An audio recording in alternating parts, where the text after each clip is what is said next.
Çok ilgimi çekti oğlum şu an. Kılıçlı bir adam versus 50 polis. Bakalım. Date is April 3rd, 1997, and in the city of Seattle, Washington, at around 11 a.m., 911 operators would receive a call that would change the course of history. Hello, 911, what's your emergency? There's a black man. He's carrying something that looks like a samurai sword. Okay, calm down. Please don't racial profile. Does he appear to be dangerous? He's just standing there, but everyone's freaking out. What is your current location? 2nd and Pike. Okay, I want you to... Çevireyim okumaya üşenenler için. Diyor ki merhaba, şu an bulunduğum yerde bir tane siyahi adam var. Elinde katana var. Samuray kılıcı gibi bir şey var diyor. Ya ne diyorsun koyduğumun Siri'si? Tamam Siri aşkım, kapat hadi görüşürüz. Stay on the line. I'm going to alert law enforcement of the situation. Just send help now, please. Calm for me, okay? Yes, I'm very calm. This call triggered an 11-hour standoff, which would forever immortalize the name of the Seattle Street Samurai. Shakes off the tear gas with almost superhuman strength. The man refuses to surrender Tipe bak. his weapon without a fight. There's talks about this guy online, but they're from forever ago. So I just thought I'd make a contribution by putting this amazing story in a digestible video format. I was genuinely floored to see that nobody had made a video about this. Because this İnternet kültürüyle alakası varsa ben de videosunu yaparım bu olayın. Çünkü başlık olarak çok ilgi çekici duruyor. is insane. With nothing but sunglasses and a samurai sword to his name, this man held off an army of police Adam bayağı orduya karşı güneş gözlüğü ve samuray kılıcıyla bekliyor ya. officers for 11 hours. He withstood everything from getting shot to receiving a bribe in the form of a Big Mac. Ateş ediyorlar hala duruyor. And just stood there. His name is Tony Allison. But on this day, he insisted that everybody, including the police, refer to him as Apollo. And it all started Polisler demiş ki beni Apollo diye çağıracaksınız. Benim adım Apollo. with him doing nothing. Yeah, it didn't actually start with that 911 call. That was fake. Surprise. It was actually an off-duty police officer, and he was alerted about a man in camo pants and a leather jacket that was quote-unquote disturbing. So this off-duty police officer decided Polis memuru arabasıyla böyle boş boş gezerken katanalı, siyah güneş gözlüğü takan, altında kamuflaj pantolonu olan rastgele bir adamla karşılaşıyor abi. to follow him from Pike's Place Market to the corner of 2nd and Pike. Bro, Neyse, you're polis onu gördüğü noktada da takip etmeye başlıyor şeyi. off-duty. Try hard much? Anyways, this is where you see him in the video. Now, Apollo was suspicious of this guy following him, and rightfully so. I would be as well. So he took what the cop describes as a defensive stance with his sword at the ready, which is understandable Polisin onun takip ettiğini görünce de kılıcıyla böyle durmuş ama. in a defense situation like this one. But sadly, that was enough for the off-duty cop to call his buddies, and they would remain in that same location for the next 11 hours. They closed all the stores, evacuated everybody, shut down all the streets, caused traffic jams. In case 11 saat boyunca kılıcıyla durmuş ama koyayım böyle ya. you guys are wondering whether he's actually dangerous with a sword, the news report made sure to seek out a trustworthy source. So the man confirms authorities' worst fears. Yeah, he knows how to use the sword. When the cops got there, apparently they tried to bribe the samurai sword out of his hand with a glorious sum of $50. Adamı kılıçla böyle durmaktan vazgeçirmek için polisler $50 teklif etmişler. To take one look at this guy and guess how he responded.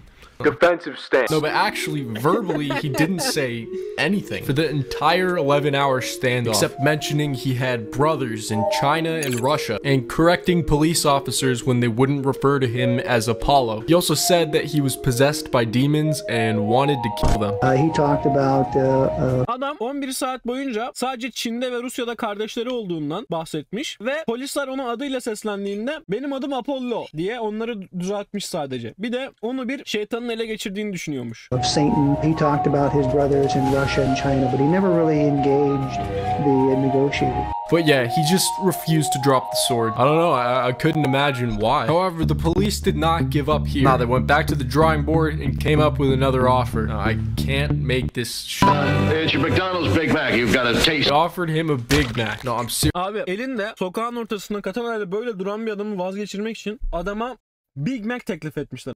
Big Mac teklif etmişler. Bu serious this is real. They offered him McDonald's. This is targeted. Then they assumed since he was unmoved by this, he must have a mental health history. So they tried triggering schizophrenic urges. Of course, he was unmoved by these childish tricks and continued to stand his ground. So the police weren't sure what to do next. Since he wasn't attacking anybody, they had to get the sword out of his hand. They thought about throwing a net over him. They shot him with tranquilizer darts, which had... Adamı niye taserla vurmamışlar? Daha mantıklı olmaz mı? Taserla vursalar adamı. Bilmiyorum, daha mantıklı olmaz mı arkadaşlar? Ben mi yanlış düşünüyorum acaba? Mertliğe sığmaz diye. Tamam, bir tane samuray getirsinler. Bir tane samuray getirsinler koyayım. Yani çarpışsınlar, yok mu samuray? No effect. They also shot him with those riot pellets, those little beanbags. Now, I don't know if you guys remember that scene in Jackass where they shot Johnny Knoxville with one of these things. It's considered less lethal.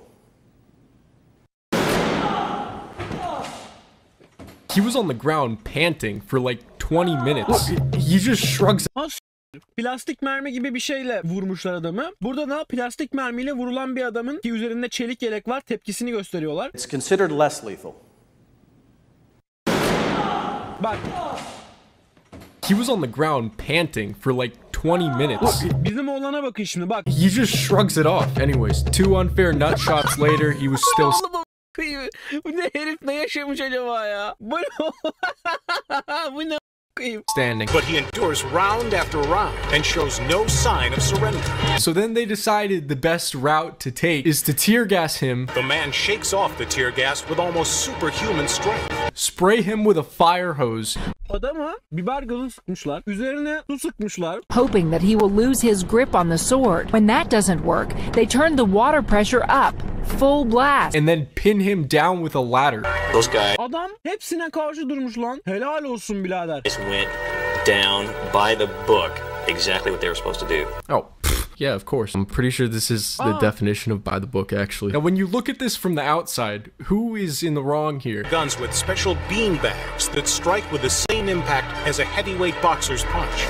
Chemical agents or tear gas makes the suspect very uncomfortable. Burns his eyes, burns koyayım ya, bir tane kılıçla duruyor diye. Bu ne oğlum? his skin, and it makes it difficult for him to breathe. The jets of water pack the force of a hurricane wind. Then, in a highly orchestrated maneuver, police pin the suspect down with a ladder, pole, and riot shield. By the book, exactly what they were supposed to do.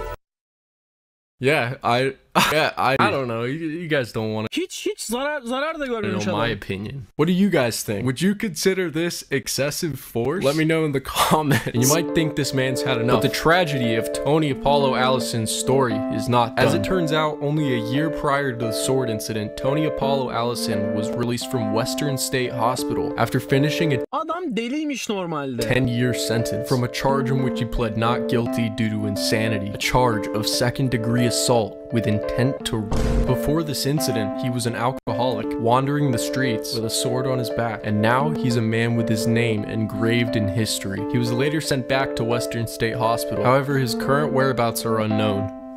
Until now, in a twist of events, I think I might have just found him, or at least some potential evidence he's still out protecting the city. Back in Adam deliymiş normalde. Deli değil diye dışarı salmışlar. Herif de full alkol içip kılıçla geziyormuş etrafta. Sonra geri yatırmışlar akıl hastanesine. Galiba adamı bulmuşlar şimdi geri. 2021, a dad was with his son at Bitter Lake Playfield, and while passing by a homeless encampment, spotted this distinct